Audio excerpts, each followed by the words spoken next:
bienvenidos y bienvenidas a Todo Cine, el espacio más inestable y más guadianesco de toda la esfera internautica. Hacía mucho tiempo que no grabábamos un nuevo Todo Cine, pero no estábamos muertos, estábamos de parranda. Y, y bueno, siempre es un placer volver. Esperamos, bueno, ya no lo voy a decir, no lo voy a expresar porque siempre que digo esperamos hacerlo con más asiduidad, luego tardamos más todavía. Entonces simplemente lo dejamos aquí, pasamos a recibir a nuestro paciente y maravilloso invitado, que es una vez más Enrique Cerpa. ¿Qué tal estás, Enrique? Bien, bien, bien. Estupendo. Motivado a sacar adelante el vídeo. Muy bien, muy bien. Estás, bueno, la última vez que grabamos, yo creo que Clint Eastwood era una joven promesa. Pero aquí estamos. Tengo que decir que estás igual, ¿eh? Ha pasado más de un año, pero es una maravilla. Se nota que te conservas en formol. Sí, Y, sí. y oye, nada, que bueno, estás en Las Palmas de Gran Canaria, un estupendo lugar, que no es Almería, pero bueno, no, Clint Eastwood nunca está. Sudando, pasando calor. Sí, ¿no? Qué maravilla, qué envidia. Bueno, pues te recibimos una vez más, y esta vez con una sorpresa, y es que no es una película de 1987 y no sale Robert De Niro. ¿Qué está pasando? Mira, se va ampliando el espectro. Voy empezando. Bueno, hoy te la estás jugando a tope, ¿eh? Hoy nos hemos ido al año 1995. Sí, me he venido de arriba, sí. Sí, sí, sí. Y además con otro actor que no es Robert De Niro. Esta vez tenemos al viejo Clint Eastwood. Y bueno, pasa si quieres a presentar la película que has elegido. Bueno, yo elegí Los Puentes de Madison porque me parece una película muy peculiar dentro de la filmografía de Eastwood. Creo que ejemplifica un momento muy concreto en el que se encontraba él como autor. Creo que, y fíjate que digo autor, porque para mí Clint Eastwood lo es. Ujú. Y aparte de tener mucha chicha la película, porque la verdad es que la tiene a nivel dramático y sobre todo a nivel sociológico, porque fue un pelotazo, aunque la novela había sido un éxito, ni Clint Eastwood se lo esperaba, ¿no? Que con el paso del tiempo haya calado tanto. Todavía hoy día se sigue hablando mucho de ella y creo que es interesante plantearse el porqué y cuál es su papel dentro de la filmografía inmensa y maravillosa del maestro Eastwood. Es verdad que es un riesgo siempre que se elige una novela, en este caso un bestseller muy Mm. conocido y muy leído. Es un reto siempre afrontar la versión cinematográfica porque te expones al escrutinio de muchísimos lectores que están esperando ver si esa película que se han imaginado en sus cabezas la van a ver en la pantalla. En este caso, entonces, Los Puentes de Madison era la adaptación de Robert James Waller y esta vez ya podemos decir que la novela es es la versión literaria de la película, porque es verdad que la película ha quedado fijada en el imaginario popular. Es uno de los títulos más destacados dentro de una larguísima filmografía que dura ya Ujú. más de 5 décadas. Y bueno, Clint Eastwood es hoy por hoy un referente cultural, ¿no? Es una de esas grandes... Tú has dicho autor, hay quien prefiere llamarle actor, hay quien prefiere llamarle director. En cualquier caso, lo que es un icono, eso es innegable, ¿no? Tiene un poco las hechuras de esas grandes estrellas que antiguamente tenía el cine, cuando ni tipos como John Wayne o Humphrey Bogart no tenían que demostrar que eran buenos actores porque eran estrellas. En el caso de Clint John Wayne Eastwood, precisamente no lo soportaba, en el porque caso de claro, le Clint había comido Eastwood, una tostada. claro, a Eastwood le pasa un poco lo mismo, ¿no? Desde luego es un gran actor, pero nunca va a pasar a la historia del cine por sus dotes No. interpretativas. Es más por lo que representa, por el modelo de personalidad que ha fijado, de masculinidad, por qué no decirlo, y Sí, aparte luego ya de lo que ha ido demostrando con el tiempo, que son sus dotes como director, como autor. sí, además que resulta curioso porque tú mismo lo has hablado de la visión que se tiene de la masculinidad, ¿no? En diferentes épocas, además, muy marcada, y que en este momento él cambie por completo esa visión que se tiene. En mi opinión, saca adelante su mejor interpretación. Y que es curioso porque Meryl Streep decía que es normal que él interpretara tan bien la película porque era él. Es decir, que probablemente Eastwood no tenía ni que interpretar, se dejó llevar y es él. Y Ujú. en ese momento, cuando yo lo leí, recordé que también en una entrevista Eastwood había dicho que él, cuando rodaba, se perdía por los pueblos de todo Estados Unidos buscando localizaciones. Y así fue como después, cuando vi la película, caí en la cuenta, digo, es un personaje muy similar, se pierde por ahí buscando localizaciones, donde hacer los reportajes, es lo mismo que él hacía para sus películas, ¿no? Mm, Es curioso lo que dices de que a lo mejor en esta película es él más él que nunca. Y esto me lleva también a una pregunta, y es realmente cuántos Clint Eastwood hay, ¿no? Porque, claro, tiene una carrera tan larga y ha evolucionado de una manera tan drástica, porque es muy fácil ir dividiendo su carrera como en etapas, en bloques. Em, sí. que es verdad que no hay un único Eastwood, ya no solo por lo que comentábamos antes de si está el director, está el músico, está el actor, está el político. Es también dentro de su carrera como estrella de cine, ha habido diferentes fases y si te parece, antes de llegar a los puentes de Madison, hacemos un pequeño, breve recorrido, mm, Mm. digamos por su trayectoria, porque también explica muy bien hasta dónde desemboca en el año 1995 cuando ya estamos hablando de un señor que tiene unos 65 años y Ujú. 18 películas, si no me equivoco, 18 películas dirigidas a sus espaldas, o sea que ya es un veterano con una trayectoria muy consolidada, que además estaba viviendo su época de mayor éxito, o por lo menos prestigio, ¿no? Porque hacía muy Ya poco. se le consideraba ya director, por fin. Yo Claro. recuerdo cuando empezó a triunfar Sin Perdón, a ganar premios, y la gente decía en la calle, pero es que este hombre dirige también, por lo visto. Y yo decía, madre mía, con todas las películas que tiene a su espalda como director, y la Claro. gente no lo consideraba director todavía, recuerdo. Sobre todo Antes de Sin Perdón. Sobre todo en Estados Unidos, porque allí siempre ha estado tan relacionado con el cine de éxito que es verdad que, bueno, que esto siempre ensombrece un poco su afán de autoría o de dirigir cine, ¿no? Que en realidad lo ha tenido siempre, porque incluso antes, mucho antes de empezar a dirigir cine, cuando ya estaba trabajando en televisión, cuentan entonces sus compañeros de equipo que él ya se mostraba muy interesado por todos los rudimentos y las técnicas de rodaje, de cómo grabar, dónde situar la cámara, cómo contar narrativamente con imágenes. Él intentó también que le dejaran grabar algún episodio de Railway, del Látigo, de la serie, digamos, que le puso en el mapa. No lo consiguió. Pero bueno, de alguna manera él se fue forjando como un director en ciernes, aprendiendo de todos, sobre todo, por supuesto, ya cuando empezó a trabajar con los grandes, ¿no? Con Leone y Don Siegel. Sí. Y todo eso fue forjando lo que vendría después, porque es verdad que él siempre ha reconocido sus influencias y siempre ha declarado de dónde viene, que está muy claro, en este caso es el Hollywood clásico y algunos de estos otros directores europeos que también le interesan y donde primero él ha obtenido el reconocimiento, porque hasta que no lo ha obtenido en Europa, es verdad que Mm. en Estados Unidos, que hay que decirlo que sin perdón en un primer momento de su estreno, no es una película que funcionase demasiado bien, Mm. hasta Tardó en que arrancar, recuerdo.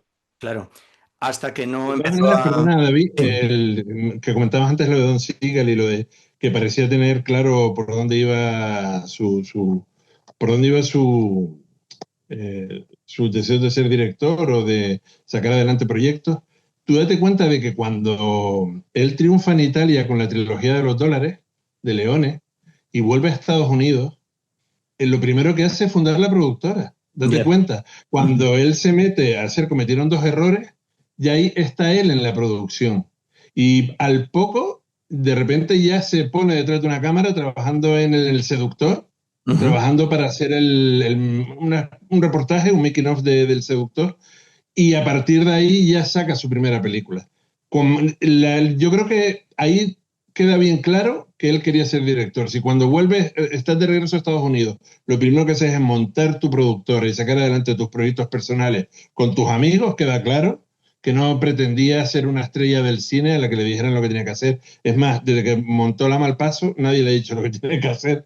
Toda su carrera gira en torno a las mismas personas, a los mismos colaboradores y sigue una línea muy concreta. Y los mismos temas, sí, porque desde luego es un cineasta que es verdad que tiene títulos mejores que otros, pero lo que ha sido siempre es coherente consigo mismo, Sí. ¿no? Con un tipo de historias, con un tipo de personajes, que realmente es lo que le interesa a él, las historias y los personajes.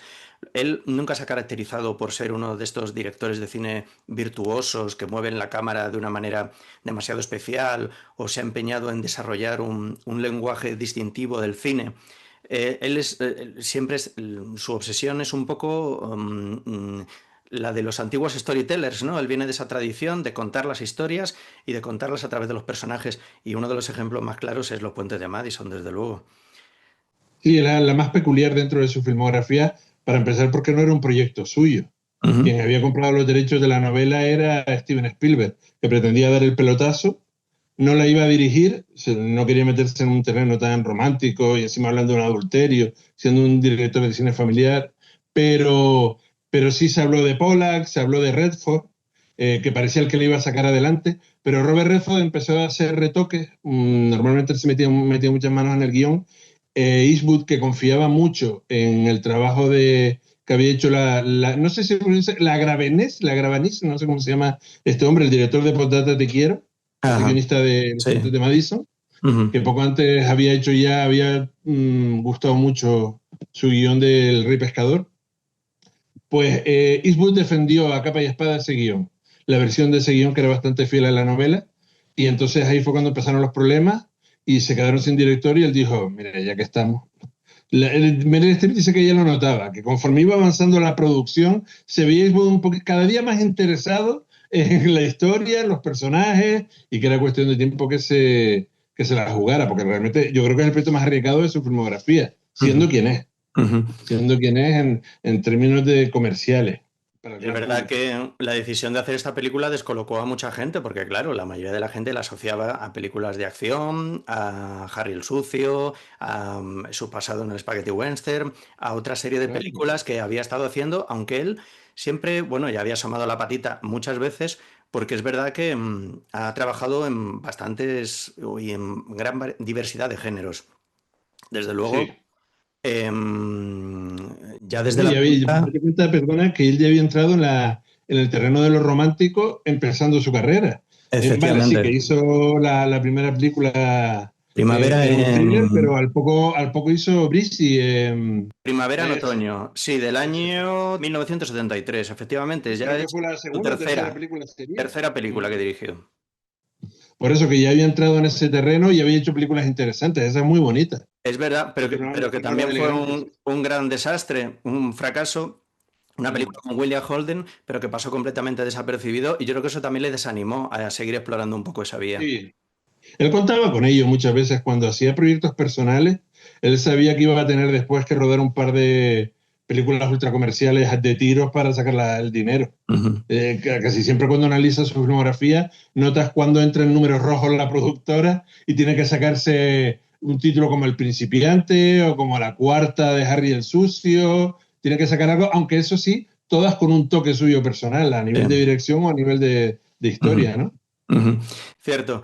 Pero es verdad que él descolocó a muchos el hecho de verle en este tipo de películas, un drama romántico, muy realista, muy Mm. naturalista, que, bueno, contaba con el respaldo de una gran, bueno, por lo menos una novela muy leída detrás.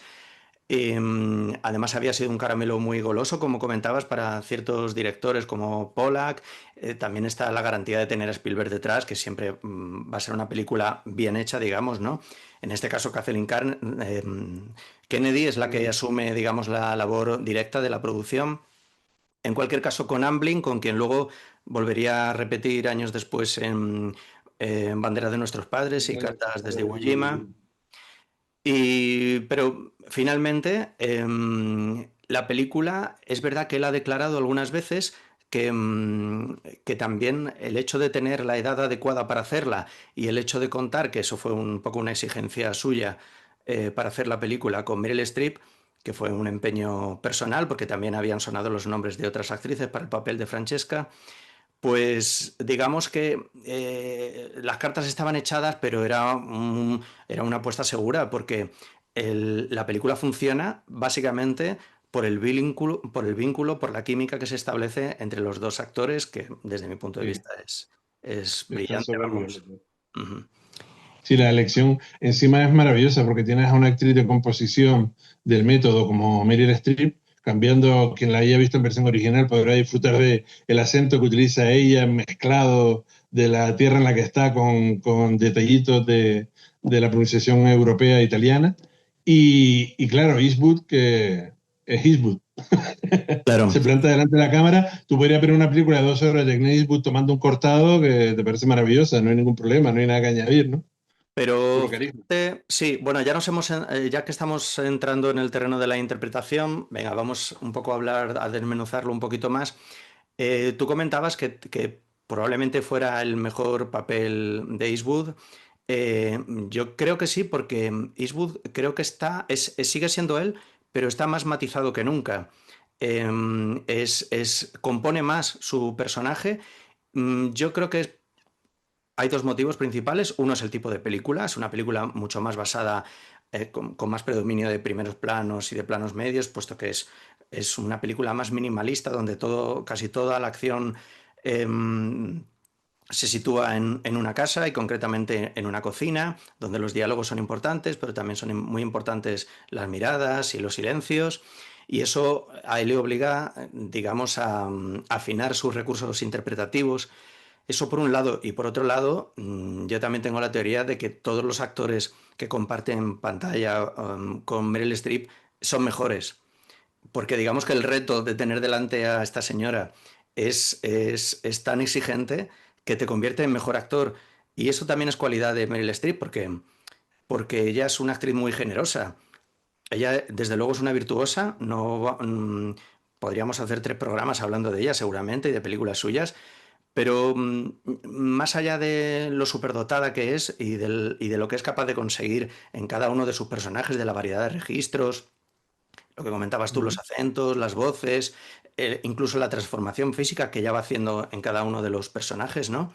Adaptando los personajes a ella y ella a los personajes. En este caso de Francesca es evidente, es una strip diferente, pero la misma de siempre. La reconoces inmediatamente, pero es otra, ¿no? Tiene un poco esta capacidad camaleónica como pudo tener Robert De Niro en sus mejores tiempos.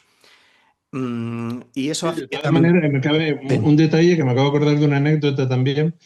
Cuando Hugh Grant interpretó, creo que hizo con ella la de Stephen Frears, era el director, la de la señora esta que cantaba fatal. Hugh Grant cuando rodó con ella, sí. comentó en una entrevista que él pensaba que él era actor, que él estaba interpretando hasta que conoció a Meryl Streep y ella fue la que le cambió por completo la percepción de lo que es la interpretación, ¿no?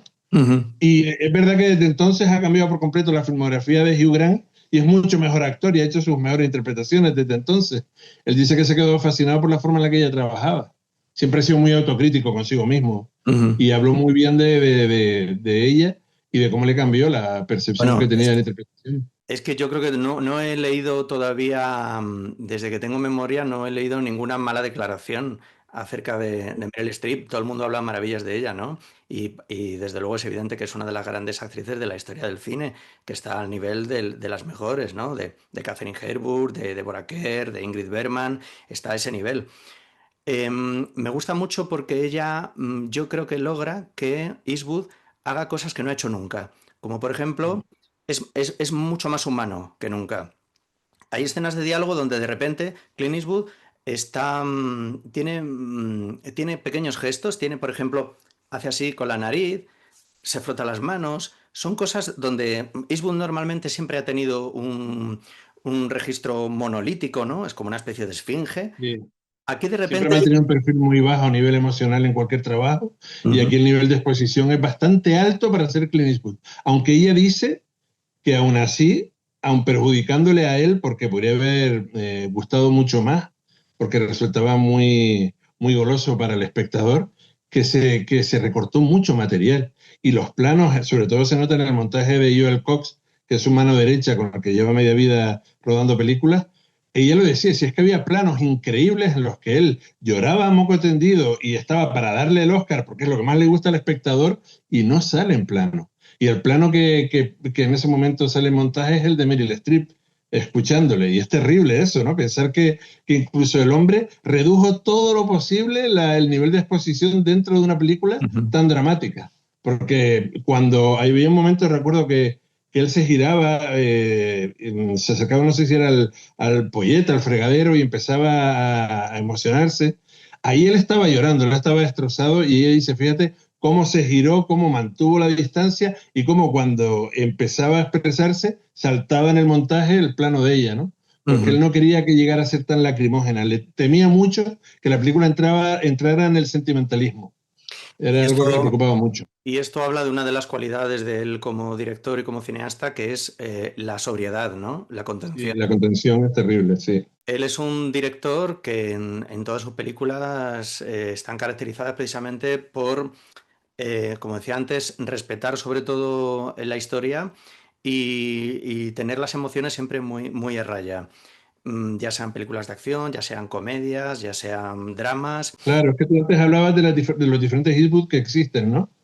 Hay un Eastwood también mamarracho. Hay un Eastwood que se conoce muy bien las teclas que hay que tocar en el cine comercial y cuando te hace El Principiante, lo ves ahí, está ahí presente ese Clint Eastwood que recurre a viejos tropos, a la música estilo Schifrin, con los diálogos estúpidos y las interpretaciones fuera de madre.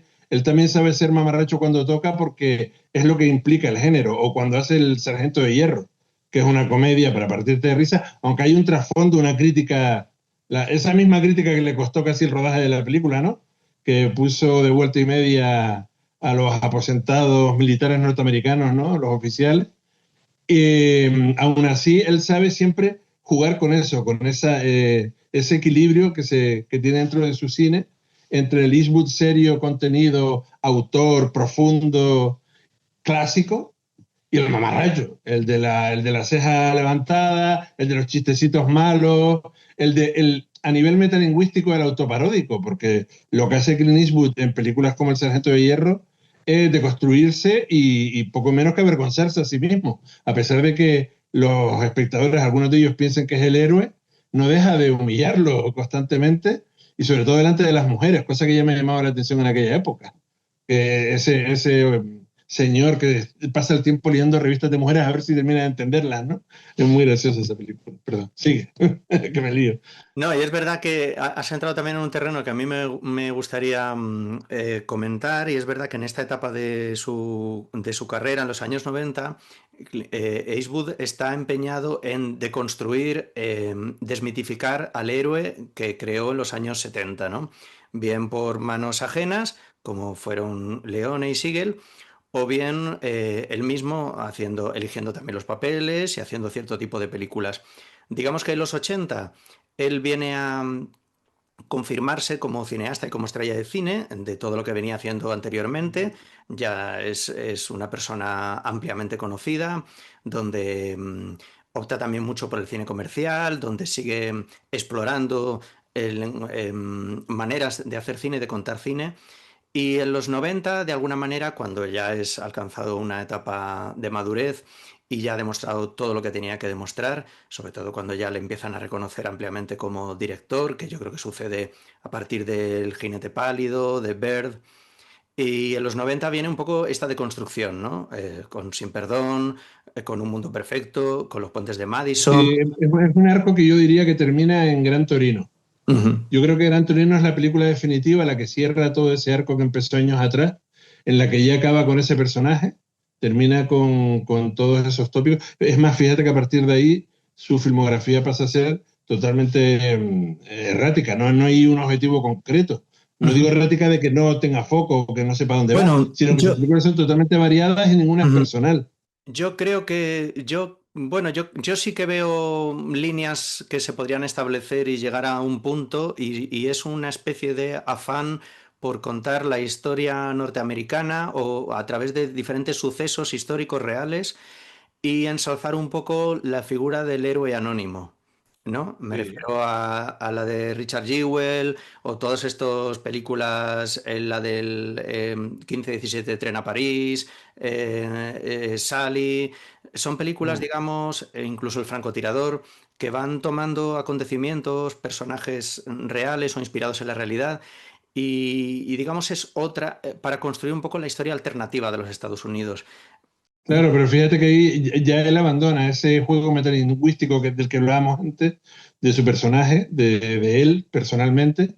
Ahí es donde ya termina y ya se centra en otros, como bien dices tú. Ujú. Eso es Efectivamente. interesante analizarlo también. Claro, porque además él, más que la figura del héroe, él lo que ha representado siempre es como el antihéroe, ¿no?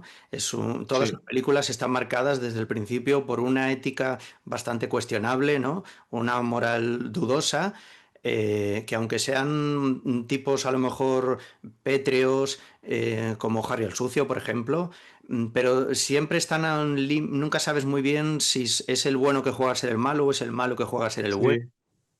Hay Ahí un tiene, en el pelín. Harry el Sucio precisamente, tiene el mejor juego de todos porque es una saga de 4 películas Ujú, y en ella se habló mucho cuando salió la primera, en pleno boom progresista en Estados Unidos de jovencitos manifestándose contra el Vietnam, se hablaba mucho de que era un fascista, ¿no? ujú. De que Harry el Sucio era el verdadero fascista y que ejemplificaba lo peor del héroe norteamericano.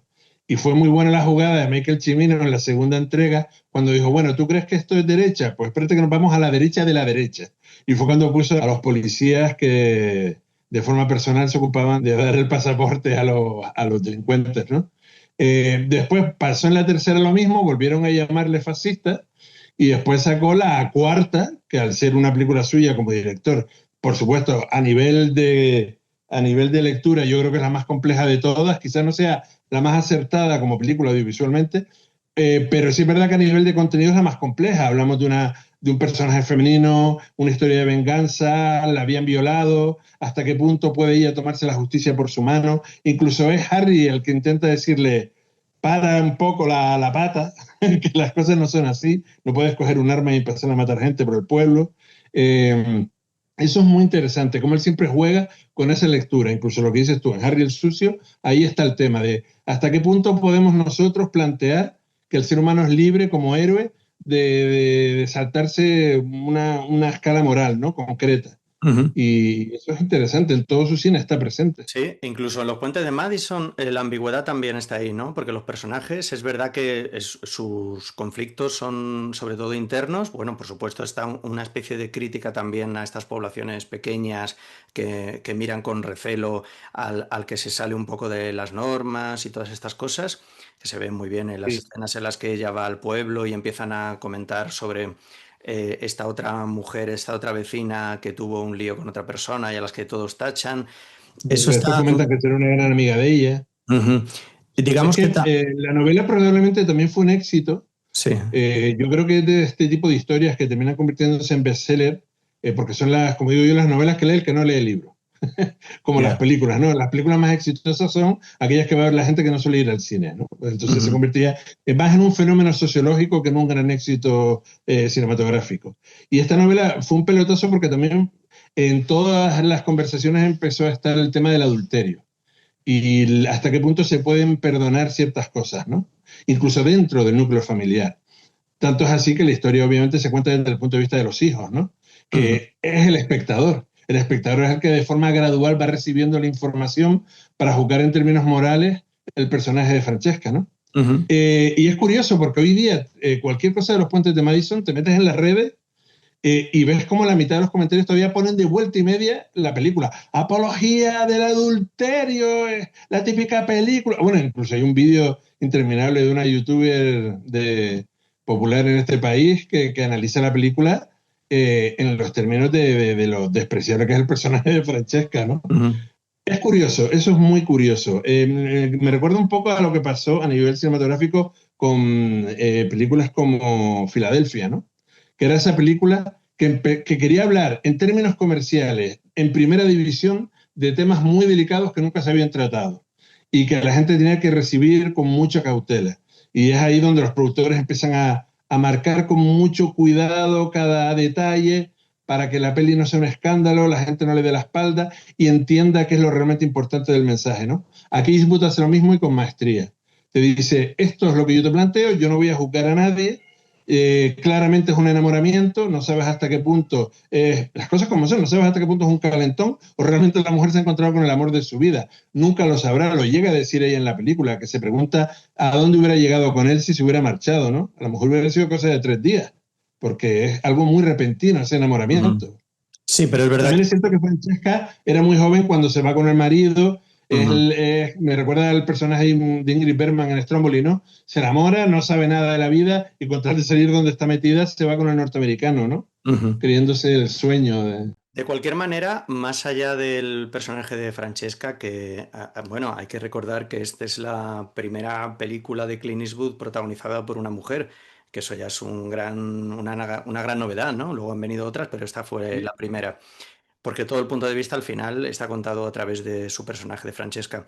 Pero es verdad que el personaje de Eastwood también es ambiguo, porque heredando un poco algunos rasgos de personajes antiguos suyos, ¿no? De la trilogía del dólar, es el personaje del que nunca llegamos a saber demasiado de él. Él da pinceladas, ha estado casado, ha viajado, su oficio, pero nunca terminamos de saber demasiado de él, ¿no? Es este hombre, Claro. el de la trilogía del dólar, entonces era el hombre sin pasado, o el hombre sin nombre, pero siempre Mm. está este problema, el pasado de los personajes, como una carga, como algo que va saliendo a la luz, es una constante también en su cine, y aquí Y yo creo que eso es lo supone que un lleva, problema. perdón. No supone un problema, pero también de alguna manera está presente y es lo que origina también el conflicto de que ella no termine de fiarse en esta escena maravillosa de cuando se han acostado la primera noche, ella se levanta como muy ofuscada. No, esto es la segunda noche. Y le echan cara un poco si ella es simplemente una más y que si le va a olvidar enseguida y todo esto. Es muy interesante también esto que plantea, porque el drama no solo está depositado en Francesca, lógicamente, que es la que va a recibir a su familia, a los que ponemos cara y ponemos nombres, pero bueno, él también es un personaje con cierta ambigüedad y con mucho trasfondo, que tiene la habilidad, me imagino, en la novela lógicamente está muchísimo más desarrollado, pero un acierto de la película es que tiene la habilidad de que no se explicita todo demasiado, sino que está como contado a medias tintas y eso lo hace mucho más interesante. Claro, yo es que creo que ahí está el juego de cara al espectador, a las Ujú, preguntas que se está haciendo desde que empieza la película, y es lo que te lleva a la catarsis final. La cuestión es qué tipo de relación han tenido y si era realmente importante para ambos, ¿no? Tanto para ella ujú, como para él. Ahí está la gracia del final. Bueno, quien esté escuchándonos ahora, supongo que ha visto la película. Al final es cuando entiendes lo importante que fue para ellos, a pesar de haber ujú. tenido una larga vida, lo importante que fue para ellos ese encuentro y cómo ellos entendieron que había sido el amor de su vida por muy poco tiempo que estuvieran juntos, ¿no? Aquí me Eso es lo gustaría, bonito del ujú, desenlace. me gustaría introducir un aspecto que estos días me he encontrado bastante a menudo y son los problemas o los prejuicios que tiene mucha gente, sobre todo con las escenas de los hijos. Como que si detienen Sí. mucho la acción, como que si sobran, como que si... Claro, es verdad que la historia de ellos dos es tan potente que de repente es como que te echan un jarro de agua fría, ¿no? Yo, la verdad es que no pienso igual, pero me gustaría conocer también tu opinión. ¿Qué opinas de este juego que hay de vueltas entre el pasado, el presente, cómo la historia de la madre luego tiene eco en el presente de los hijos? ¿Cómo ves todo esto de la película? Yo esas secuencias cuando se estrenó la película las consideré obligatorias, de cara al espectador, de cara al auditorio, porque si no la película iba a tener un problemón si solo contaba la historia de ellos y punto, y se quedaba ahí. Era como un precio que tenían que pagar por sacar adelante esa historia, ¿no? Igual que supongo cuando el escritor sacó adelante la novela. Y yo, el recuerdo que tenía de esas secuencias era de que eran bastante plomizas. Yo dije, va, ahora está otra vez la historia de los dos hermanos, el hermano obcecado en que su madre, al final resulta que mi madre era una golfa, ese tipo de historia. Cuando la he vuelto a ver no hace mucho, me llamó la atención. Quizás es porque ahora tengo un cierto bagaje, claro, la vi muy jovencito. Claro. Yo creo que está muy bien explicada la historia de los hijos y la forma en la que ambos afrontan sus relaciones a partir de identificarse con la madre, cosa que nos ha pasado a todos con el paso de los años con nuestros padres, que después caemos en la cuenta de muchas cosas que habíamos vivido en el pasado que no terminábamos de entender. Yo creo que esa parte es muy bonita y aporta mucho a la historia. Lo que pasa es que, claro, depende de lo que uno quiere buscar en la historia. Sí es cierto que cuando, como dices tú, una historia es muy potente, nos incomodan los prólogos, epílogos, cortes, las narraciones, los saltos temporales nos incomodan, nos frustra que la historia que está tan bien contada se nos corte, ¿no? Es como lo que decía mucha gente, yo también lo decía en su momento, que Salvar al Soldado Ryan está a quitar el prólogo y el epílogo de ser una obra maestra, ¿no? Bueno, hay mucha gente que piensa así, y aquí supongo que dirían lo mismo. ¿Qué tal la Ujú. historia? Yo creo que no, yo creo que ahí está la historia. ¿Cómo entendemos nosotros, cómo empatizamos con los sentimientos de los demás cuando creemos que los actos son de dudosa moralidad? Porque al final entiendes muchas cosas, creo yo. Y ellos, la hija ya ha roto su relación con el marido, no sabe ya si dar definitivamente ese paso y divorciarse. Él se pregunta hasta qué punto es buen marido porque ha dado por sentado que su mujer va a estar siempre ahí y que lo va a tener todo hecho. A mí me parece mucho más interesante ahora la historia analizando, Ujú. aparte que están tan bien dirigidos, es que Eastwood es tan bueno escogiendo actores secundarios. Siempre son secundarios que no has visto en tu vida y después lo ves en las películas y dices, es que están todos tan bien dirigidos. Bueno, a mí el hombre, el hijo, no me parece que sea Es demasiado un buen personaje actor. molesto, pero es que No, pero ¿a quién se le además ocurre? él Tiene que tiende, caerte mal. tiende a sobreactuar un poco, pero bueno, en cualquier modo Eso le es... pasa mucho a Eastwood, ¿eh? Con los Bien. personajes más caricaturescos, aquellos en los que quiere ridiculizar más a una parte de la población. Es como la familia de la protagonista de Million Dollar Baby, ¿no? Que está Ujú. viendo una peli tan sutil, tan sencilla, tan elegante, y de repente aparecen esos con ese trazo tan grueso, viniendo de Disneylandia con las bolsas, a ver a la hija hospitalizada. ¡Ah! El trazo grueso de Eastwood por momentos siempre está ahí en algunos Ya. momentos, ¿no? Y al hijo lo pone de tonto a muy tonto cuando empieza la película. Tienes Sí. claro que el hombre no es el lápiz más afilado del lapicero. Sí, además no te cae muy bien y peor todavía te cae su mujer, ¿no? Que declaradamente la ponen como una persona Sí. insoportable. Pero bueno, Y me recuerda mucho al personaje de la gata sobre el tejado de zinc, la esposa del sí. hermano, ¿no? Ujú. Esos personajes que te los ponen ahí para que te causes Para que te caigan turgencia todo mal. el rato y te incomoden. Claro, y al final estás contraponiendo diferentes modelos de matrimonio que ya te están como espectador, Claro. te están situando en un lugar, ¿no? Para que vayas, te enfrentes a la historia de otra manera. De cualquier modo, yo creo que está justificados estas intromisiones de los hijos en la historia y estos cortes en la narración, un poco por lo que te comentaba, de la historia es tan potente que si siempre estamos ahí, de repente lo que todo parece especial deja de ser especial. En cuanto ya Sí. nos sacan, em, es como una montaña rusa, ¿no? Bajamos o sea, subimos para poder volver a bajar. Entonces, bueno, ahí tiene que haber valles, tiene que haber colinas y en este caso los hijos son los valles para que luego podamos disfrutar de las colinas, ¿no? Claro, es que es algo que diferencia mucho el cine comercial norteamericano del cine europeo. El Ujú. cine norteamericano tiene un pacto ya firmado con el espectador que no se puede saltar. En cuanto se salta el cine americano ese pacto, cobra por todas partes y la película se estrella. Ujú. Que ahora digamos que es una joya, una obra maestra, La Puerta del Cielo, es maravilloso, pero rompió el pacto con el espectador y se Ya. estrelló. Es inevitable. No No, será por falta de calidad de la película, ujú. sino porque se la jugó. Los europeos no tenemos por qué hacer eso. Un cineasta europeo podría haber contado la historia de ellos dos, haber hecho un ejercicio narrativo muy interesante de esos 3 días y dejarlo ahí, en el aire. Y sería igual de buena la película, pero Sí. cambia mucho la forma en la que el autor se relaciona con el espectador. Y es verdad que Eastwood, esto no lo vamos a negar, él siempre ha buscado al público. Él es un Sí, director que en diferentes tipos de historia, pero de alguna manera su afán es que la gente vaya al cine. Entonces, bueno, sí. digamos que estas pequeñas concesiones también, a veces lo que dices tú de un poco llegar al trazo grueso, un poco a la simplificación de las cosas, pues bueno, está siempre ahí sobrevolando muchas de sus películas. En unos casos molesta más, en otras molesta menos. En el caso de Los Puentes de Madison, yo creo que está todo tan medido, es todo tan sobrio, tan sutil, ¿no? Está tan equilibrado que digamos que funciona. E incluso también Sí, esto. de todas maneras sí es verdad que hay una película, Ujú. considero yo, en la que sí hizo lo que quiso, y creo que tenemos claro por qué, porque es un tema totalmente presente, y es Bert. Bert creo que es la única película de su filmografía donde a él le importaba un pimiento lo que se dijera o lo que se esperara de él. Yo creo Ujú. que es la única película en la que realmente Eastwood hizo lo que tenía que hacer en cada momento según su interés por el personaje, por la biografía que iba a contar. Ujú. Sí, además, uno de los géneros o uno de los sí, modelos de película que he abordado muchas veces es el biográfico.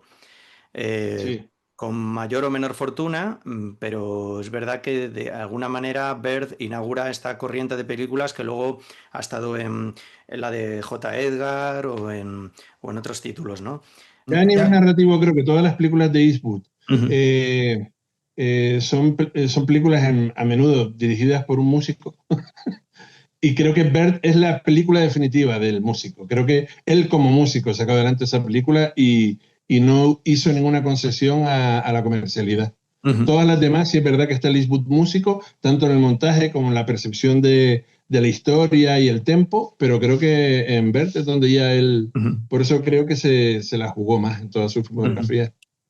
Bueno, no me gustaría dejar de comentar aspectos de la puesta en escena, ¿no? De la película de Los Puentes de Madison, que siendo una película, digamos, donde se nota ya un estilo muy asentado, él era un director ya veterano, pero digamos que su estilo, él siempre se le ha relacionado con las maneras del cine clásico, ¿no? Me gustaría, si hay algo que te llame la atención de la película en cuanto a cómo está hecha, cómo está fotografiada, ¿qué opinas? ¿Hay algo A mí destacable?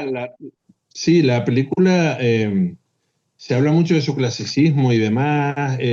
Yo quizás no la veo tan clásica.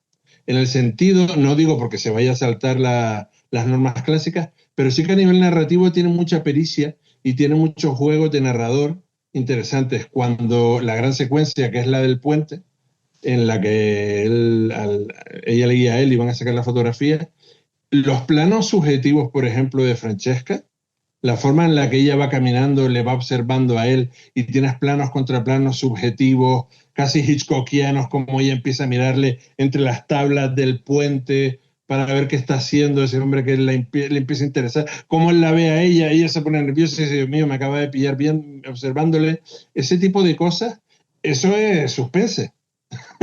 A Ujú. fin de cuentas, a nivel narrativo es igual con una secuencia de suspense. Y eso es maravilloso. Igual que tiene secuencias muy frías, muy distantes, con grandes planos generales de esa casa que se la come ella por completo. Yo creo que no es tan clásico. Sí es clásico, efectivamente, pero tiene detalles narrativos de persona que tiene sus truquillos de gran director. Bueno, lo mismo pasaba con Howard Hawks. Tú ves una película de Howard Hawks, qué maravilla, qué cámara tan bien colocada, qué movimiento de personajes tan perfecto, que da gusto, pero de repente él no tiene ningún problema en colarte un traveling interminable, espectacular, que no sabes ni dónde estabas tú como espectador. Yo creo que aquí pasa lo mismo. Él tiene sus truquillos y sabe manejarlos muy bien, porque esas secuencias no son nada convencionales, por ejemplo. Sí, además es, yo creo que una de sus películas donde la imagen cobra más sentido. Por la escena que tú acabas de comentar del puente Mm. es puro cine, porque es todo el rato eh, vamos viendo a los dos personajes, no hay diálogos, se juega de una manera muy inteligente con los encuadres, con los movimientos de cámara, con la luz, con la sombra. Es muy bonito. Luego también hay otros detalles que yo creo que se salen un poco de lo habitual suyo. Yo pienso, por ejemplo, en la escena del beso por la noche, que es ese montaje por encadenados, que no es algo Mm. que suele hacer Eastwood habitualmente. Es Sí, bastante ¿verdad? raro, de hecho, dentro de su filmografía. Hay una serie de largos encadenados, finalmente la película es muy sensual y este tipo de escenas equivaldrían en otra película a una escena de sexo. Sin embargo, él lo resuelve de esta manera y es muy bonito, funciona y no es algo habitual en su cine. Sí, sí, es que de todas maneras, también quien más maneja este tipo de, de, de intenciones es el editor. Yo Ujú, creo que Joel Cox a lo largo de su filmografía lo ha hecho muchas veces, porque siempre tiene que adaptarse al estilo narrativo de Eastwood y tiene que marcar el tempo constantemente. Y esta ujú, peli es muy jazzística. La ujú. forma en la que maneja la música, la forma... es que cuando hablamos de que él era Eastwood, solo le falta el piano en la película para terminar de ser Eastwood, ¿no? Que se sienta el piano un poquito en casa de Francesca. Bueno, mete a Johnny Hartman en la banda sonora, dos canciones en los momentos más románticos. La salida que hacen fuera del pueblo es a un club de jazz, ¿no? Que eso está muy bien. Claro. Y además esto es curioso Tenemos también. ahí a Joel Cox, que lleva 20 años gestionando ese tipo de música en Claro. su filmografía. Ujú. Eastwood nunca la ha abandonado desde su primera película. Luego es bonito, por ejemplo, que este juego también, hay que mencionar por supuesto a Jack N. Green, que es el director de fotografía, también trabajó mucho tiempo y en muchos títulos con él. Es un director de fotografía pues muy parecido a Eastwood. No es especialmente llamativo en cuanto a efectos, es muy naturalista, pero es muy eficaz. Y luego tiene cosas curiosas también. Por ejemplo, la escena del que estábamos comentando de esta salida nocturna al club de jazz, donde saben que no les van a descubrir porque todos los Sí. clientes son negros, son los únicos blancos que están allí. Es toda una luz muy roja. Inmediatamente después viene la escena de cama de ellos por la noche, donde la luz es completamente azul, es este efecto del azul de noche, ¿no? De repente se establece ahí un contraste muy interesante, muy bonito. O la escena la cena final, cuando ya parece que se van a ir juntos y de repente, por primera vez en toda la película, están cenando con velas. Toda la casa está envuelta entre penumbras, ¿no? Es una escena muy Ujú. tenebrista y ellos están con velas. Es verdad que el nivel de dramatismo de esa escena lo es en sí mismo por lo que está sucediendo, pero también por la iluminación, cómo está planteada, ¿no? Se juega mucho es muy bonito, hay escenas en las que Eastwood cuando están en pleno conflicto, de que si vienes, no vienes, todo esto. Él juega mucho con los términos del plano. Eastwood se aleja un poquito y de repente queda en sombra, no se le ve la cara. Luego se adelanta cuando dice su gran frase, ahí ya está iluminado por la luz. Hay un juego ahí muy sutil, pero dramáticamente muy eficaz, que tiene que ver, desde luego, con la sabiduría fotográfica de Jack N. Green y Es con... que yo diría que Jack Negrini es uno, junto con Gordon Willis, es de los grandes iluminadores a nivel de tenebrismo, ¿no? Cómo maneja este señor la sombra, la Ujú. oscuridad, la subexposición fílmica constantemente en sus películas. Yo recuerdo cuando las veía en el cine, cuando uno iba a ver una película en Eastwood, la fotografía tenías claro que era de Jack Negrin, porque siempre las secuencias oscuras son muy oscuras. Él siempre se la jugaba, cuando el cine no era así en absoluto en aquella época. Ya eran películas de Eastwood muy anteriores, veías cómo se la jugaba constantemente el director de fotografía, Ujú. porque era uno de los grandes en ese territorio y Sí. Eastwood lo sabía. Ujú. Mm. Empiezan a trabajar Otra juntos cosa en el ochenta y es que no seis se separaron. Una vez que empezaron, no se separaron hasta que hasta, estrenó. sí, hasta el año 2000 son 12 películas, tengo yo apuntado. Mm. Entonces, es verdad que las películas de Eastwood siempre están muy bien fotografiadas, porque siempre sabe rodearse de un equipo con los que ya él, digamos que va generando un estilo, que es el estilo Eastwood, ¿no? Entonces sus películas Sí. siempre tienen como una pátina, como una forma muy identificable de ser, que luego ya cuando ha trabajado con otros directores de fotografía lo va replicando también hasta la última, hasta Jurado número 2. Es una Sí, película es que encima estupenda. a nivel de naturalismo, cuando también retrata paisajes y demás, Ujú. pues, sí, secuencias muy luminosas, es que encima Jack Negrini es maravilloso también. Sí, Igualmente da la talla. Y no que sí. nunca en lo publicitario ni en el esteticismo vacío de esa Ujú. época, nunca, nunca. Y además es curioso esto que dices porque es verdad que me gusta mucho de Los Puentes de Madison, que es una película donde se siente el calor. Cuando están en el exterior o incluso cuando están dentro de la casa, la atmósfera está muy bien conseguida. Y en este sentido pienso que uno de los aciertos es que es una película muy sensorial. Es una película en la que se habla la primera salida que tienen en el coche los dos cuando van al primer puente. Se habla del olor, ¿no? De qué bien huele aquí en el campo, en Iowa. Se habla también bueno, la música es muy importante, ¿no? La música diegética, la que se escucha en la radio, que van cambiando, ¿no? A veces suena ópera, a veces suena blues, a veces suena el pop que ponen los hijos. Digamos que el sonido es importante también, todos estos sonidos de la naturaleza, los Y ladridos de los las perros. chicharras constantemente en el día Exactamente. caluroso, Luego las moscas por también, la noche, claro, esa Meryl Streep que constantemente se está eso es. dejando Y la ahí escena. entramos en otro estado de lo sensorial que es el tacto, ¿no? Sí. Es una película, como decía antes, muy sensual, donde Meryl Streep constantemente está componiendo el personaje mediante el movimiento del cuerpo y sobre todo de las manos. En esa escena que tú decías antes del puente, ella tiene un juego constante con los brazos, no sabe muy bien dónde ponerlos, en las conversaciones también. La escena también que está fenomenal de cuando ella se está bañando, que empieza Sí. con la voz en off de que él se ha duchado antes allí, empieza con el dedo a tocar el agua, todas estas cosas. Digamos que es una película muy orgánica, muy asentada en la tierra, ¿no? En el territorio, y eso lo hace que sea muy especial. Nosotros, yo no lo sé tú, pero yo desde luego no he estado en Iowa, pero de alguna manera te queda muy clara cómo es aquella zona, ¿no? Sí, sí, sí, totalmente.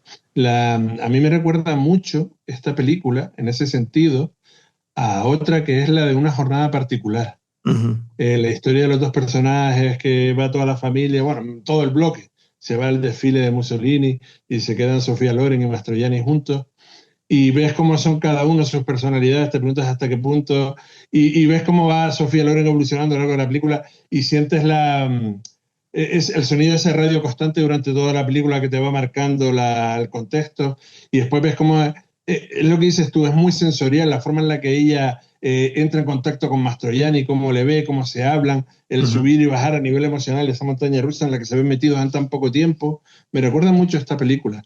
Y ujú, creo que en eso esta es que lo retrata con total maestría, lo que dices tú. Se juntan todos los elementos, el sonido, la música diegética, la interpretación, la iluminación, todo funciona en ese sentido. La forma en la que bebe agua Meryl Streep, la forma en la que se remoja Clint Eastwood, lo sientes en todo momento. ujú, Es tremenda la película en ese sentido. Pero bueno, cuando sabes manejar los elementos que te da el cine, eso es lo suyo, ¿no? ujú. Cuando tienes a alguien Sí, manejando el...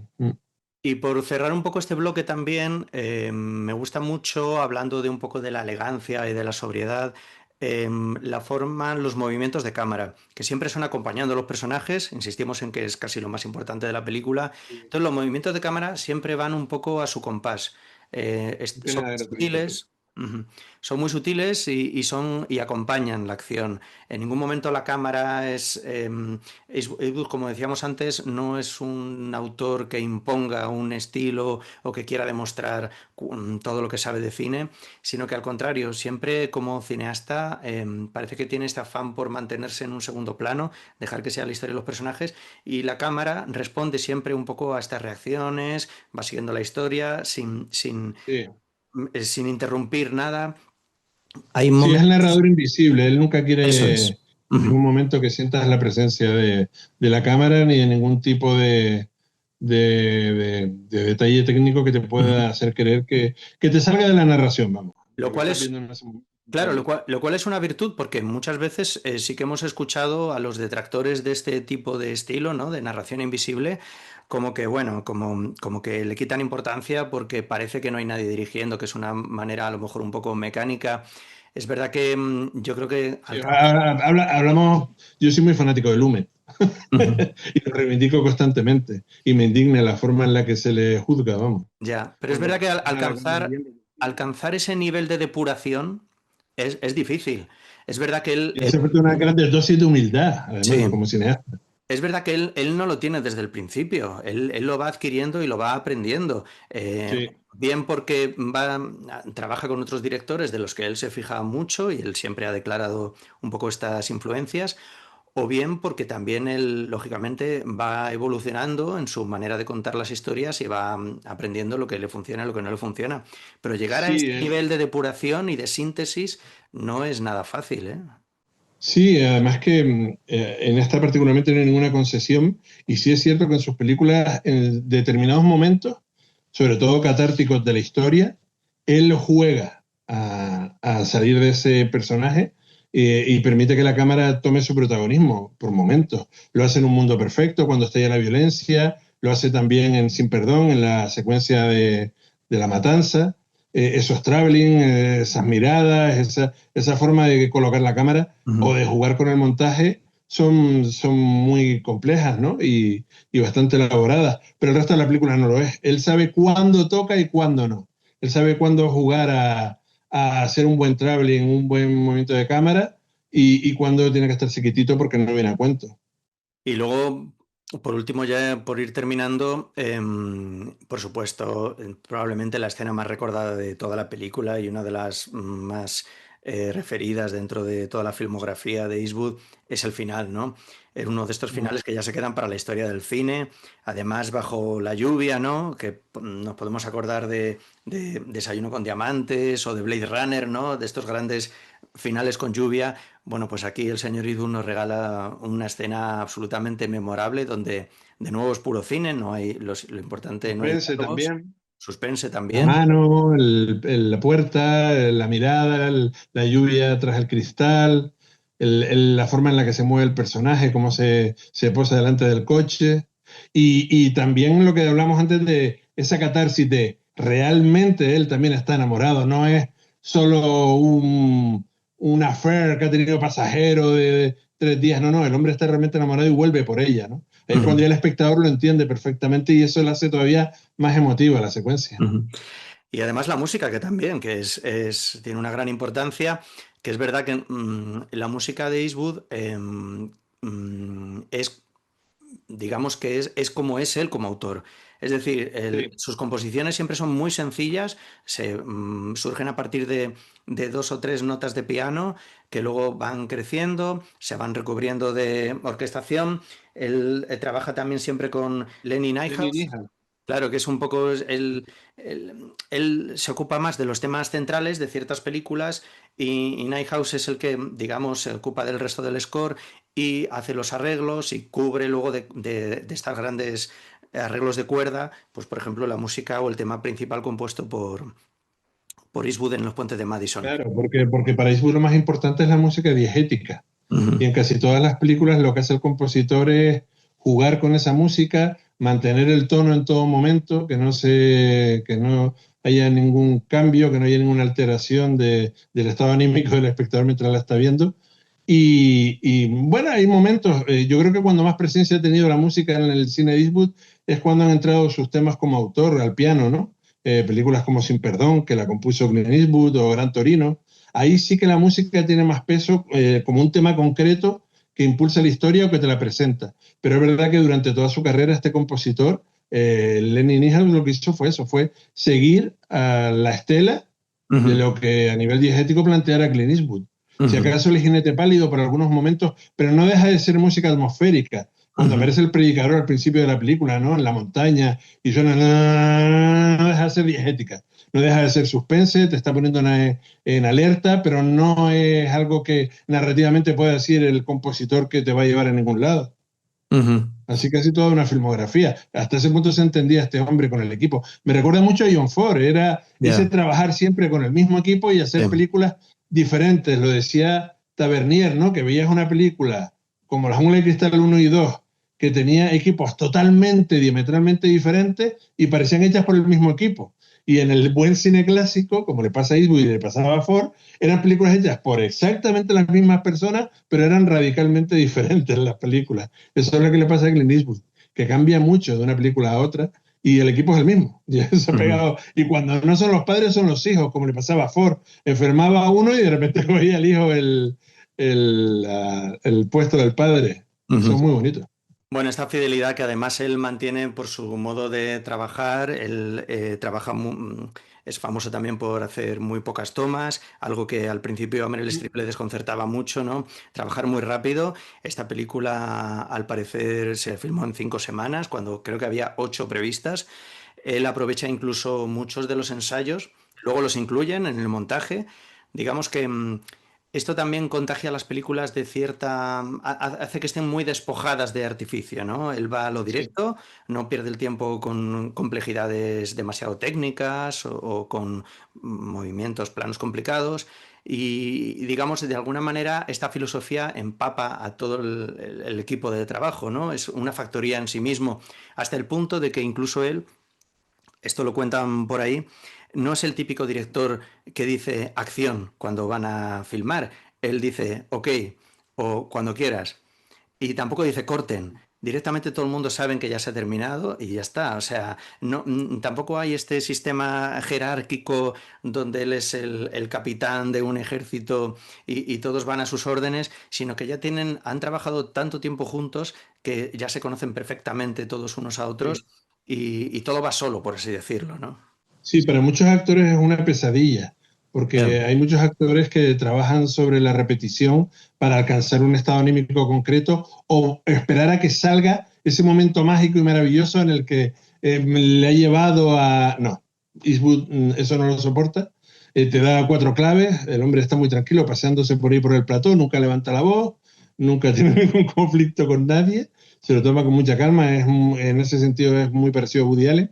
Sí. Y sí es verdad claro, tú te preguntas hasta qué punto hubiera llegado a la interpretación si él hubiera seguido trabajando sobre ella, ¿no? En las siguientes tomas. Pero volvemos a lo mismo, no es su estilo, no es lo que él busca. Él dice que siempre en la primera toma ocurren cosas que no van a volver a ocurrir en ninguna posterior. Y es verdad que en sus películas se nota mucho eso. Se nota no es improvisación, es que sencillamente si lo dejas llevar y todo fluye, de ahí que él no quiera romper con lo de acción, que él quiera que todo fluya durante el rodaje, es donde te encuentras cosas más interesantes, ¿no? Ujú. Y desde luego un ejemplo perfecto es los puentes de Madison. Bueno, pues ya vamos a ir terminando.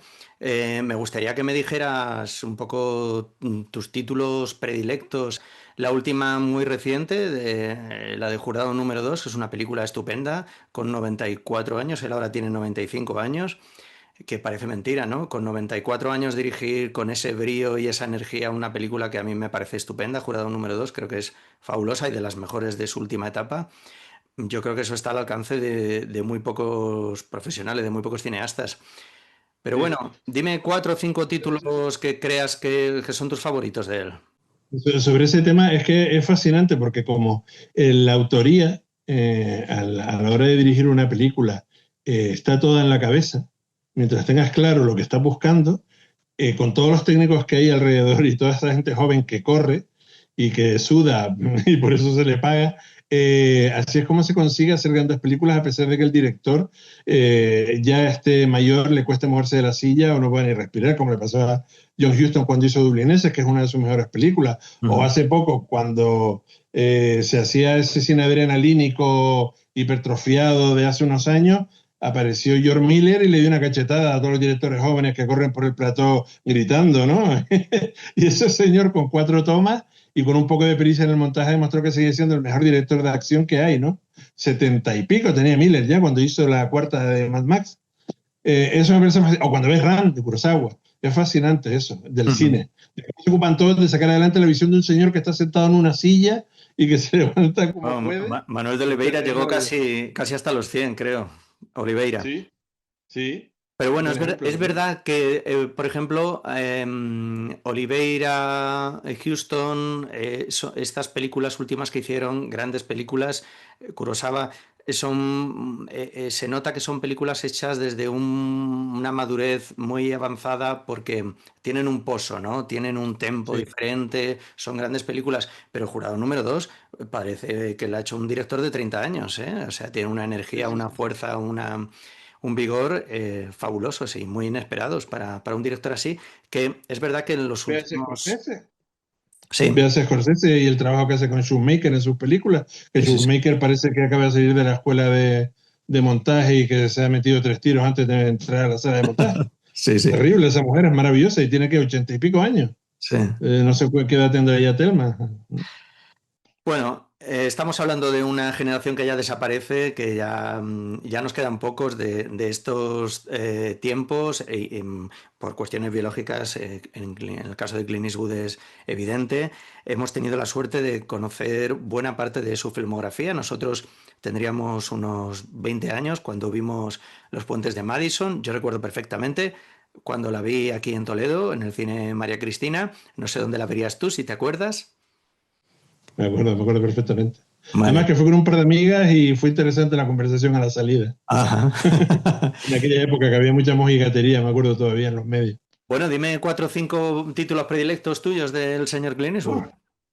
Títulos que me gustan. Claro, es que ahí con Eastwood tengo un problema, claro, porque está el Eastwood estrella de acción, el Eastwood del western, el Eastwood autor. Lo primero que te Eh, venga a la cabeza, venga. Películas, no, a no mí hace la falta que primera sean que las me viene a la mejores. cabeza, que yo de crío, cuando era un niñato, me estalló la cabeza, fue El jinete pálido. Yo algo así no lo había visto. No, todavía no había visto, sí es verdad que no había visto todavía Shane, porque no deja de ser un remake de Raíces Profundas, pero cuando vi El jinete pálido me impresionó mucho la película. Ahora ve uno, no sé si has visto las imágenes que rulan por internet de la rueda de prensa de Eastwood en Cannes, Sí, en la que la prensa le avergonzaba y lo humillaba muy, muy diciendo incómoda, sí. si no le molestaba faltar al respeto al espectador, a su inteligencia, ¿no? Y después tuvo que salir Orson Welles en su defensa diciendo que esa gente no creo que no había visto El Jinete Pálido porque no sabe de lo que está hablando, ¿no? El Jinete Pálido me impresionó mucho cuando era un crío. Todos los westerns suyos me gustan mucho, obviamente. Yo soy Wells, Sin Perdón. Es lo que hablábamos antes de un proyecto que él tiene en su cabeza, un personaje, una visión del héroe que va desarrollándose a lo largo de varias películas y toca techo en este caso en Sin Perdón, ¿no? Un Mundo Perfecto me gusta mucho, no entiendo por qué se la minusvalora tanto, me parece una gran película. Rosa del Nihilismo, yo sé que no es muy espectacular, es una historia muy sencilla y que tiene muchas concesiones comerciales, pero a mí personalmente me gusta mucho, Ujú. sobre todo conceptualmente cómo está hecha. Eh, y qué más te digo, es que tiene tantas grandes películas. ¿Cuál sería tu favorita? Porque Te estás dejando una muy importante, que seguro bueno, yo creo que él va a pasar a la historia, bueno, por supuesto, por Sin Perdón, la primera. sí, es Eh, la más importante. sí, hemos hablado de Sí, que yo, Beth. lo que decías tú antes, es verdad que cuando se estrenó, recuerdo perfectamente ver días de cine y dijeron, Clint Eastwood saca una pequeña película de poco presupuesto, de tapadillo, pero que está muy bien, está muy bien dirigida, muy interesante. Recuerdo que se estrenó y éramos cuatro en el cine, la película pasó sin pena ni gloria, y después con la temporada de los Oscars y cuando llegaron las votaciones, fue un sleeper. Empezó todo el mundo a interesarse por ella, fueron a verla y fue un pelotazo, pero no olvidemos que la peli no terminaba de funcionar, era un western de presupuesto medio que no terminaba de cuajar. Yo recuerdo perfectamente ir a verla al cine antes de los Oscars y todo esto y me sorprendió muchísimo. Me dejó muy impresionado porque nunca había visto un western así, tan Sí. desmitificador, tan oscuro, tan pesimista, y fíjate que hemos crecido con la imagen de este Clint Eastwood, digamos, pues eso, monolítico de una sola pieza, y de repente aquí veías a un hombre, sí, un asesino despiadado, pero también un hombre vulnerable, eh, ajado. Pero bueno, en cualquier caso, por supuesto, Sin Perdón es un tótem absoluto, no solo de Clint Eastwood, sino de la historia del cine. Birth me gusta muchísimo. Una que no hemos comentado y que es de las grandes, que es Mystic River. Creo que es una grandísima película. Esa es una de mis top. Sí. Una de mis top 5 sería Mystic River. Y por decir dos más, Volvemos a lo mismo, muy nihilista, muy dura. sí, no, no, Una muy dura. percepción del mundo muy sórdida. De las más duras, de hecho es más violenta que cualquier película de Harry el Sucio, vamos, lo que pasa que es de una violencia soterrada, pero muy dura. Con Eastwood hay que tener mucho cuidado porque en esa apariencia que tiene formal alcanza niveles de sordidez muy bestias. Ujú, Cuando yo vi la de El Intercambio, ujú, la película me afectó mucho. Yo no me la esperaba, no pensé que fuera a llegar tan lejos la película. Encima tenía esa estética tan cuidada, esa casa tan pulcra de Angelina Jolie, con esos planos totalmente saturados de luz. Digo, bueno, este no es mi Eastwood, es el Eastwood de ahora, es un Eastwood que ahora tiene otra forma de plantear visualmente sus películas, aunque sí es verdad que tenía siempre detalles muy interesantes, pero cuando la peli empezó a desarrollarse, la segunda mitad de la película, yo no sabía ya dónde meterme. Y ujú. hay momentos que te crea un mal cuerpo y un Se malestar convierte, que ese tipo de cosas solo consigue en el se cine convierte en una británico. película de terror, sí, sí. Sí, totalmente, es terrible. Y no, y la forma en la que retrata la violencia sistemática de la sociedad, ¿no? La forma en la Ujú, que se puede politizar todo eso y puede ujú, llegar la violencia al ciudadano más infeliz, lo que le pasó a esa señora, ¿no? Que ujú, termina provocando pesadillas la película en un momento dado. ujú, Y Million Dollar Baby, yo creo que nadie sabe dónde se está metiendo cuando empieza a ver la película. Lo que ujú. dices tú, Mystic River. Él juega mucho a dejarte claro que la última palabra la tiene la vida. No hagas planes, no te vengas muy arriba, como decía Fernando Fernán Gómez. No te creas que la casa es tuya, no te creas que lo tienes todo dominado, porque se ocupará la vida de ponerte en tu sitio si ella quiere, cuando le apetezca. Mm. Bueno, y desde luego en este podium yo incluiría Los Puentes de Madison. Me parece una grandísima Sí, película donde él sí, está. pero Las películas mejor dirigidas, yo creo, de toda su filmografía en cuanto a las dificultades que plantea, porque es una película muy minimalista, con muy pocos elementos, que para cualquier director supone un reto. De hecho, es de estas películas que luego han hecho adaptaciones teatrales. Aquí en España Ujú. la protagonizó Charo López, haciendo el papel de Francesca. No lo sabía. Ujú. Ujú. Ahora, en los últimos años ha habido esta moda de convertir en obras de teatro películas, ¿no? Y Mm. esta es una de ellas, y, Da pie, claro. y basándose más en la película más que en la novela, lógicamente. Y, Ya. y esto supone un reto siempre, ¿no? Contar esta unidad de espacio, unidad de personajes, donde para cualquier director el no resultar demasiado televisivo, demasiado teatral, y que todo sea cine, como es el caso de Los Puentes de Madison, pues es una dificultad que Clint Eastwood desde luego supera con creces en este caso. Yo creo que es uno de sus grandes títulos, y que yo te agradezco mucho que hayas elegido, no solamente para hablar de esta película, muy reivindicable, sino para glosar también la figura de este gran cineasta, al que todavía podemos disfrutar en estos días. Le llevamos Esperamos llegue a los disfrutando. 120. Creo que ya no va a dirigir más, pero bueno, si su último título es Jurado número 2, desde Quiere, luego se va por la él puerta pretende grande. dirigir de nuevo. Ujú. En cualquier caso, es uno de los grandes, desde luego. Ha sido un placer y un gusto poder hablar sobre él contigo. Y bueno, yo, si no tienes nada más que añadir, yo creo que ya podemos ir despidiéndonos. Poca cosa, de verdad. Estupendo. Bueno, pues hasta, no, ya nos has alegrado el día. Así que, oye, pues un placer como siempre. Nos veremos, espero que no pase tanto tiempo, hasta la siguiente vez, Mm. con otras películas, otros directores, otras historias, otros actores. Y hasta entonces, pues nada, un abrazo muy fuerte, mi A ver agradecimiento. si te sorprendo y salto a otra década o Toma me ya. meto en otro país, en otra cinematografía. ¿Te imaginas, eh? Terrible. Bueno, Quique, pues un placer como Bueno, siempre. David, Un abrazo igualmente. grande y muchas gracias por todo. Y a todos los que nos están viendo, pues nada, lo mismo. Muchas gracias por haber aguantado hasta aquí y esperamos verles en la siguiente vez. Salud y cine.